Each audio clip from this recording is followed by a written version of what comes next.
വയനാട് ദുരന്ത ബാധിതരെ ചൂഷണം ചെയ്ത് ഫണ്ട് തട്ടിയെടുക്കുന്ന യൂത്ത് കോൺഗ്രസിനെതിരെ ഡിവൈഎഫ്ഐ പ്രതിഷേധം. ഭിക്ഷയെടുത്താണ് ഡിവൈഎഫ്ഐ പ്രതിഷേധിക്കുന്നത്. ലിനറ്റ് വർഗീസ് ചേരുന്നു വിവരങ്ങളുമായി. ലിനറ്റ്, വ്യത്യസ്തമായ ഒരു സമരമാർഗം തന്നെ ഡിവൈഎഫ്ഐ അവിടെ അവലംബിക്കുന്നു. യൂത്ത് കോൺഗ്രസിന്റെ ഫണ്ട് തട്ടിപ്പിനെതിരെ എന്തൊക്കെ കാര്യങ്ങളാണ് അവർ നിരത്തുന്നത്? തെളിവുകളാണ് ഇപ്പോൾ മാധ്യമങ്ങൾക്ക് മുന്നിൽ ഡിവൈഎഫ്ഐ നിരത്തുന്നത്. ലക്ഷ്മി പത്മ, ഇപ്പോൾ നമ്മളുള്ളത് കൽപ്പറ്റ ബസ് സ്റ്റാൻഡിന് അടുത്താണ്, പഴയ ബസ് സ്റ്റാൻഡിന് അടുത്താണ്. ഇവിടെയാണ് ഇത്തരത്തിൽ വ്യത്യസ്തതരമായ ഒരു പ്രതിഷേധ പരിപാടിയുമായി ഡിവൈഎഫ്ഐ എത്തിയിരിക്കുന്നത്. കാരണം വയനാട് ചൂരൽമല മുണ്ടക്കൈ ഉരുൾപൊട്ടലിൽ ദുരന്തബാധിതരെ സഹായിക്കുന്നതിനായി വിവിധ യുവജന സംഘടനകളൊക്കെ തന്നെ വന്നിരുന്നു. അതിന്റെ ഭാഗമായി പലരും വീടുകൾ വാഗ്ദാനം ചെയ്തിരുന്നു. യൂത്ത് കോൺഗ്രസിന്റെ ഭാഗത്തു നിന്ന് 30 വീടുകളാണ് വാഗ്ദാനം ചെയ്തിരുന്നത്. അതിനുവേണ്ടി യൂത്ത് കോൺഗ്രസിന്റെ വിവിധ ചലഞ്ചുകളും മറ്റുമൊക്കെ നടത്തിയിട്ടാണ് ഇത്തരത്തിൽ പണം സമ്പാദിച്ചിരിക്കുന്നത്.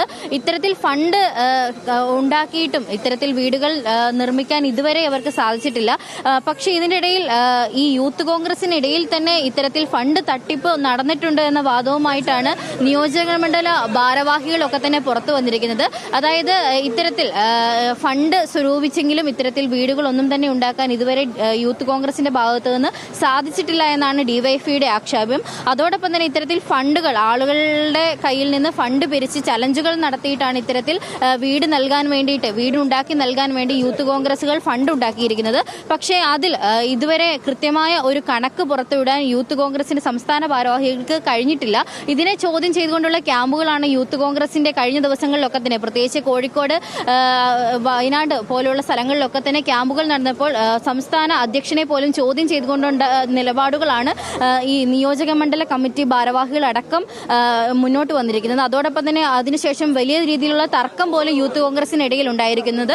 ഇപ്പോൾ നിലവിൽ ഇവിടെ ഡിവൈഎഫ്ഐക്കാർ ഇത്തരത്തിൽ യൂത്ത് കോൺഗ്രസിനെ സഹായിക്കാൻ എന്ന മാതൃകയിൽ ഇവിടെ പിച്ച് തെണ്ടിക്കൊണ്ട് ആ തുക യൂത്ത് കോൺഗ്രസിന് നൽകുന്ന വ്യത്യസ്തരമായ ഒരു പ്രതിഷേധവുമായിട്ടാണ് എത്തിയിരിക്കുന്നത്. ഇത്തരത്തിലൊരു പ്രതിഷേധത്തിലേക്ക് വരാനുള്ള കാരണം എന്താണ്? കേരളത്തിൽ പ്രവർത്തിക്കുന്ന ഒരു യുവജന സംഘടനയാണല്ലോ യൂത്ത് കോൺഗ്രസ്.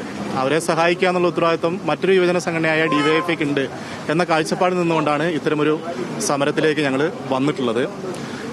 ചൂരൽമല മുണ്ടക്കൈ ദുരന്തബാധിതർക്ക് 30 വീടുകൾ നിർമ്മിച്ചു നൽകുമെന്ന് വാഗ്ദാനം ചെയ്ത് കേരളത്തിലുടനീളം വ്യാപകമായി ഫണ്ട് കളക്ഷന് നേതൃത്വം കൊടുത്ത സംഘടനയാണ് യൂത്ത് കോൺഗ്രസ്.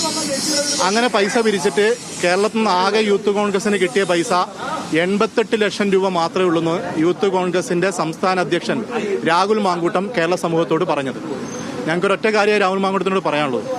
ദുരന്തമുണ്ടായ വയനാട് ജില്ലാ കമ്മിറ്റി, ഈ വയനാട് ജില്ലയിൽ നിന്ന് ഡിവൈഎഫ്ഐയുടെ പ്രവർത്തകർ വിവിധ തൊഴിലിലേർപ്പെട്ടുകൊണ്ട് വിവിധ ചലഞ്ചുകൾ ഏറ്റെടുത്തുകൊണ്ട് വയനാട് ജില്ലാ കമ്മിറ്റി മാത്രം പിരിച്ചത് 61,97,158 രൂപയാണ്. ഈ വയനാട് ജില്ലാ കമ്മിറ്റി മാത്രം പിരിച്ചത്. അപ്പോഴാണ് യൂത്ത് കോൺഗ്രസ് എന്ന നിലയ്ക്ക് സംസ്ഥാനത്താകെ പിരിച്ചത് 88 ലക്ഷം രൂപയുള്ളൂ എന്ന് പറയുന്നത്. അപ്പോൾ തന്നെ നമുക്ക് വ്യക്തമാണ് ഈ കിട്ടിയ പൈസ മുഴുവൻ അക്കൗണ്ടിലേക്ക് വന്നിട്ടില്ല. ഇല്ലെങ്കിൽ അക്കൗണ്ടിലേക്ക് വരാതെ അവർ ആ പൈസ വകമാറ്റി ചെലവഴിച്ചിട്ടുണ്ട്, പുട്ടടിച്ചിട്ടുണ്ട്. പിന്നെ ഇതേപോലെ ഈ ക്യാമ്പുകളിലടക്കം ഇതിന് വലിയ രീതിയിലുള്ള തർക്കങ്ങൾ യൂത്ത് കോൺഗ്രസിനിടയിൽ തന്നെ ഉണ്ടായിരുന്നു. അതെ, ഇത് പുട്ടടിച്ചിട്ടുണ്ടെന്നുള്ള വസ്തുതയാണ്. ഈ വസ്തുതയിൽ നമുക്ക് കൂടുതൽ പ്രതികരണം തേടിക്കൊള്ളുക. നമുക്കത് പിന്നീട് സമഗ്രമായി സ്റ്റോറിയും വാർത്തയും ഒക്കെ നൽകാവുന്നതാണ്. അവിടെ വലിയ തോതിൽ പ്രതിഷേധം നടത്തുകയാണ് യൂത്ത് കോൺഗ്രസിന്റെ ഫണ്ട് തട്ടിപ്പിനെതിരെ ഡിവൈഎഫ്ഐ.